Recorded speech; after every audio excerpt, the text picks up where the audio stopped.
Sreedas garden എന്ന YouTube ചാനലിലേക്ക് എല്ലാവർക്കും സ്വാഗതം. ഇന്നത്തെ നമ്മുടെ വീഡിയോയുടെ പ്രതിപാദ്യ വിഷയം എന്ന് പറഞ്ഞാൽ കഴിഞ്ഞ ദിവസം ഞാൻ കൃഷിഭവനിൽ നിന്ന് കിട്ടിയ സാധനങ്ങൾ എന്തൊക്കെയാണെന്ന് കാണിച്ചു. ആ തൈ എങ്ങനെയാണ് നടുന്നതാണ് ഇന്നത്തെ വീഡിയോയിൽ കാണിക്കുന്നത്. തക്കാളി, പച്ചമുളക്, വഴുതന, അതുകൊണ്ടൊക്കെ പയർ, ഇതെല്ലാം വാട്ടരോഗം ഉണ്ടാകാറുണ്ട്. ഇത് കൂടുതലും മണ്ണ് നടുമ്പോൾ മണ്ണിൽ തന്നെ ബാക്ടീരിയൽ വാട്ടമാണ് ഏറ്റവും പ്രധാനമായിട്ട് ഉണ്ടാകും. അപ്പൊ ബാക്ടീരിയൽ വാട്ടം ഉണ്ടാവാതെ ചെടികൾ ഏത് രീതിയിൽ നട്ടാൽ നമുക്ക് ചെടികളിൽ നിന്നും ബാക്ടീരിയൽ വാട്ടത്തിൽ നിന്നും ചെടികളെ രക്ഷിക്കാം എന്നാണ് ഈ വീഡിയോയിലൂടെ ഞാൻ കാണിക്കുന്നത്. നമുക്ക് വീഡിയോയിലേക്ക് കിടക്കാം. കാരണം ആദ്യമായിട്ടാണ് നിങ്ങൾ എന്റെ വീഡിയോ കാണുന്നതിന്റെ എന്റെ ചാനൽ സബ്സ്ക്രൈബ് ചെയ്യുക, വീഡിയോ ലൈക്ക് ചെയ്യുക, ഷെയർ. നേരത്തെ ഞാൻ ചെടി നട്ടിരുന്ന ഒരു ഗ്രോ ബാഗാണ്. ഇങ്ങനെ ഒരു പ്രാവശ്യം ചെടി നട്ടപ്പോൾ നമുക്ക് ഈ ഗ്രോ ബാഗ് കളയേണ്ട കാര്യമില്ല. ഇത് നമുക്ക് ഉപയോഗിക്കാൻ പറ്റും. ഇതിലേക്കാണ് നമ്മളെ ഇപ്പോഴും കിട്ടിയ പുതിയ പ്ലാന്റുകളൊക്കെ നടുന്നത്. ഞാൻ കാണിക്കുക എങ്ങനെ തന്നെ. ഇങ്ങനത്തെ മണ്ണ് ഒട്ടുമേ ഉപയോഗിക്കുന്നില്ല. മണ്ണിൽ കൂടെയാണ് ഈ ബാക്ടീരിയൽ വാട്ടം ഉണ്ടാകുന്നത്. അപ്പം മണ്ണ് ഉപയോഗിക്കാതെയാണ് ഈ കൃഷി ചെയ്യുന്നത്. അത് നിങ്ങൾ നോക്കിയാണ് എങ്ങനെയാണല്ലോ. വീട്ടിൽ കളയുന്ന പാഴ്വസ്തുക്കൾ എന്തും ഉപയോഗിക്കാൻ പറ്റും. ചെറിയ കമ്പ്, അതായത് ഓമയുടെ തണ്ട് പോലെ വാടി, അതൊക്കെ നമുക്ക് ഇതിനകത്ത് നടിൽ മാറ്റം വേണ്ടോ. പെട്ടെന്ന് അത് മണ്ണിനോടൊപ്പം പിന്നെ കുറച്ച് ഉണ്ട്. ഈ വാഴയുടെ കച്ചിയാണ്, ഉണങ്ങിയ വാഴയുടെ ഇലയാണ്. അത് കണ്ടിച്ച് നമുക്ക് ഇതിനകത്ത് വെക്കാം. ആദ്യം നമുക്ക് ഇത്ര ഇടുക. ഉണ്ടോ? ഇവിടെ കിട്ടുന്ന നമ്മുടെ വീട്ടിൽ കിട്ടുന്ന പാഴ്വസ്തുക്കൾ മാത്രം മതി. വെറുതെ നമ്മളിത് കത്തിച്ച് കളയുകയാണ് ചെയ്യുന്നത്. ഈ രീതിയിൽ ഉപയോഗിച്ച് നമ്മുടെ ചെടികളെല്ലാം നന്നായി വളർന്നു വരികയും ചെയ്യും. കിട്ടും. ഇനി നമ്മൾ എന്ത് ചെയ്യണം നോക്കിയാല് ഈ ഒരു കുപ്പി ഇങ്ങനെ വെക്കുകയാണ്. ഇത്ര നമ്മളിട്ട് കുറച്ച് കരിയിലൊക്കെ ഇട്ടിട്ട് മതി നമ്മൾ ബാക്കി വളങ്ങളൊക്കെ ഇട്ട് കൊടുക്കും. ഇങ്ങനെ ഒരു കുപ്പി വെച്ചിട്ടു. എന്നിട്ട് നമുക്ക് എന്റെ നടിയിൽ മാധ്യമം ആയ വളങ്ങളെല്ലാം ഉപയോഗിക്കും. ഇത് എല്ലുപൊടിയാണ്. ഇത് വേപ്പിൻ പിണ്ണാക്കും ആട്ടിൻ കാഷ്ടവും കുറച്ച് സ്യൂഡോമോണസും ഇട്ടിട്ടുണ്ട്. എന്നിട്ട് കുറച്ച് എല്ലുപൊടിയും ഇട്ട് നമുക്ക് മിക്സ് ചെയ്യാം. ഇത് അഗ്രോ ബാസാറിൽ ഞാൻ കഴിഞ്ഞ ദിവസം വാങ്ങിയതാണ്.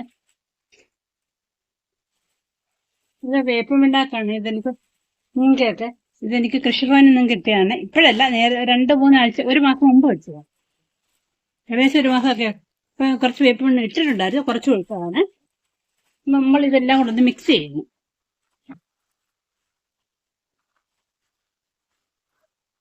ഇങ്ങനെ നല്ലതായിട്ട് ഇതെല്ലാം കൂടെ മിക്സ് ചെയ്ത് നമുക്ക് ഇതിലേക്ക് ഉപയോഗിക്കാം. ഇതെല്ലാവരും നന്നായിട്ട് മിക്സ് ചെയ്ത് നമുക്ക് ഈ ഗ്രോ ബാഗിലേക്ക് നിറയ്ക്കാം. അവിടെ കുപ്പി ഇങ്ങനെ വെച്ചിട്ടുണ്ട് ഞാൻ.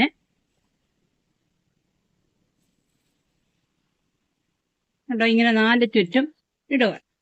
ഇന്ന് കുപ്പിയെ ജസ്റ്റ് ഒന്ന് പിടിച്ചോണം. പറമ്പിലൊക്കെ വീഴുന്ന ഓലയാണ്. ഓല ഞാൻ ചാക്കിലിട്ട് വെച്ചിട്ട് അപ്പൊ നന്നായിട്ട് ഇത് ഒരു അവിഞ്ഞ് ഒരു നടിയിൽ മാത്രമായിട്ട് മാറിയിട്ടുണ്ട്. ഇത് നമുക്ക് ഉപയോഗിക്കാം. ഇതെല്ലാം ഉപയോഗിക്കണമില്ല. നിങ്ങൾക്ക് കിട്ടുന്ന എന്താ, നിങ്ങളുടെ സ്ഥലത്ത് എന്ത് കിട്ടും അതാണ് ഉപയോഗിക്കേണ്ടത്. എനിക്കിവിടെ ഇത് ചെറിയ ഗ്രാമപ്രദേശം, നല്ല ഗ്രാമപ്രദേശമാണ്. ഇവിടെ ഇതെല്ലാം ഇഷ്ടം പോലെ കിട്ടും. ഇനി നമ്മളിതിന് മുകളിലേക്ക് കുറച്ച് വളം വീണ്ടും ഇട്ട് കൊടുക്കും. ഈ ചെടിക്ക് അത്യാവശ്യം വളരാനുള്ള എല്ലാ ഘടകങ്ങളും ഇതിനകത്തുണ്ട്. ഇട്ട് കൊടുക്കും. ഇനി കുറച്ച് ഇതൂടെ ഇടും. ഇതിന്റെ ഇഷ്ടം പോലെ ഉണ്ട്. എന്റെ ഓലയുടെ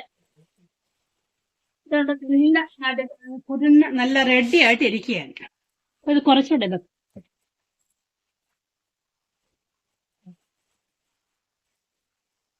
ഉണ്ടോ. ഇതൊക്കെ നമ്മുടെ പറമ്പിലൊക്കെ ഇങ്ങനെ വെറുതെ വീണെടുക്കാം. നമ്മളൊന്നും ഉപയോഗിക്കത്തില്ല. ഞാനിതൊക്കെ നല്ല കാര്യമായിട്ട് സൂക്ഷിച്ച് വെക്കും. കാരണം ചെടികളൊക്കെ നടാമല്ലോ, നമ്മുടെ പച്ചക്കറിയൊക്കെ നടാറുണ്ട്.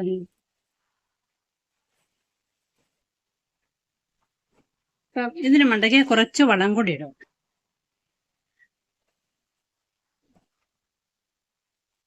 എന്നിട്ട് നമുക്ക് ഈ കുപ്പി പതുക്കെ ഇങ്ങനെ വലിച്ചു പോരരുത്. പതുക്കെ തിരിച്ചു പോരാം. തിരിച്ചു വരുന്നതുകൊണ്ട് അത് ഇവിടെ നല്ലൊരു ഹോള് രൂപപ്പെടും. കണ്ടോ, ചെറിയൊരു കുഴി രൂപപ്പെട്ടു. ഈ കുഴിയിലേക്ക് നമുക്ക് കുറച്ച് ചാണകപ്പൊടി നിറയ്ക്കാം. കുറച്ച് മതി. നമുക്ക് ഇതിലേക്ക് ഒരു വഴുതിനെ എടുത്ത ഇതുണ്ട്.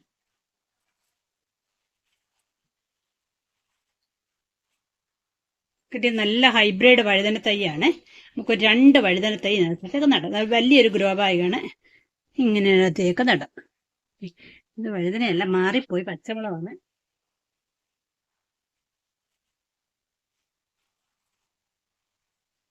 വേണ്ട നല്ല വയലറ്റ് കളറുള്ള വഴുതനയാണ്, ഹൈബ്രിഡ് ആണ്.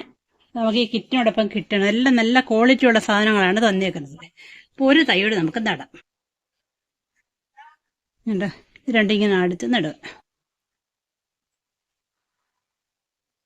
എന്നിട്ട് കുറച്ച്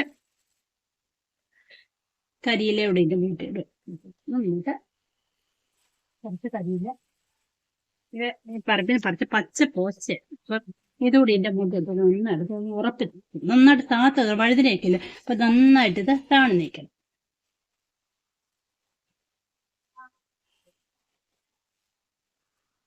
കുറച്ച് വളം കൂടി ഇതിൻ്റെ മേളിലോട്ടൊക്കെ ഇങ്ങനെ പൊങ്ങിയിരിക്കുന്ന ഇലകളൊക്കെ പിടിച്ച് അകത്തേക്ക് വെക്കും. കണ്ടോ വഴുതനത്തൈ കമ്പ് വല്ലതും ഉണ്ടെങ്കിൽ ഇത് പിടിച്ച് നേരെ വെക്കും.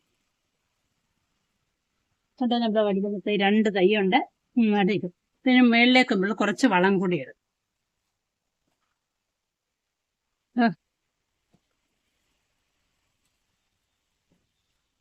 ഇനിയിപ്പോൾ കുറച്ച് വെള്ളം കൂടെ തളിച്ചൊഴിക്കും. കുറച്ച് കഴിയുമ്പോൾ ഇതൊന്ന് അമങ്ങും.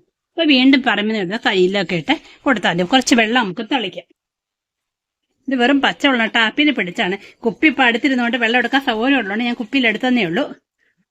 ഉണ്ടോ, ഇത്രയും മതി. ഈ വഴുതന നന്നായിട്ട് കിളിച്ചു വരും. ഇതിനകത്തൊരു ബാക്ടീരിയമായിട്ട് ഒരു ഫംഗസ് ഇൻഫെക്ഷൻ ഒന്നും ഉണ്ടാവും. ഇങ്ങനെ വേണം നമ്മൾ ഈ ചെടിയൊക്കെ. പയറ് നമുക്ക് ഈ രീതി നടാൻ പറ്റും. തക്കാളി, പച്ചവളം എല്ലാം നട്ടു കഴിഞ്ഞാൽ ഈ ബാക്ടീരിയൽ വാട്ടം ഉണ്ടാവുകയില്ല. ഈ വീഡിയോ നിങ്ങൾക്ക് എല്ലാവർക്കും ഉപകാരപ്രദമായെന്ന് കരുതുന്നു. നിങ്ങൾക്ക് ഉപകാരപ്രദമെങ്കിൽ എന്റെ ചാനൽ സബ്സ്ക്രൈബ് ചെയ്യുക, വീഡിയോ ലൈക്ക് ചെയ്യുക, ഷെയർ ചെയ്യുക. അടുത്തൊരു വിഷയമേ അടുത്ത ദിവസം. അതുവരെയൊക്കെ എല്ലാവർക്കും ബൈ.